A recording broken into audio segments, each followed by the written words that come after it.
So, on the Liberal Party's stance, what do you make of it and the reaction to it? Well, they're certainly copping a lot of heat for not going along with the party. Of course, every government would like an opposition to simply agree with everything they want to do, and Labor makes a specialty of accusing the opposition of being non-cooperative and just saying no.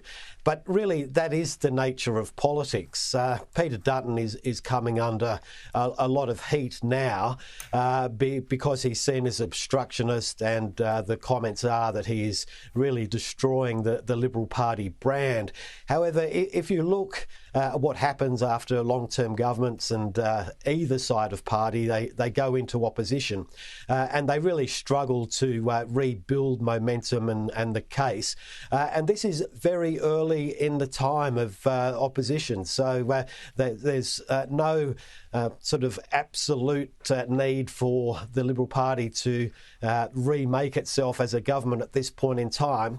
And we must also realise that Peter Dutton's position is supported by a large number of voters, and particularly coalition voters. There was a news poll out earlier in the week, and it showed a majority support for the Voice, but there was a big no element as well. And if you like, Peter Dutton is representing that side of the argument. The build-up to the budget now very much on the radar. The government's low and middle income tax offset looks like that's going to go among the savings ahead of Jim Chalmers' second budget, Graham. Yes, it's a lot moving in the budget preparations, and the significance this week was the decision by the Reserve Bank to keep interest rates where they were. The governor has said, well, we will pause rates. The heavy lifting now falls to the government, and they need to grow productivity and rein in spending, or interest rates will continue to rise. This is the context in which the government needs to approach the budget, and really it's all about where they can pull money back and avoid spending it if they don't really need to.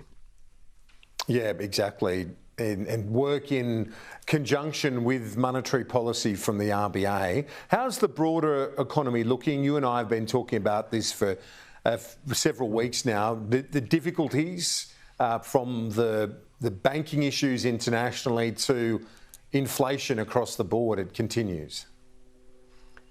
That's right. Everything at the moment is being considered in the context of what is going to happen to the global banking community.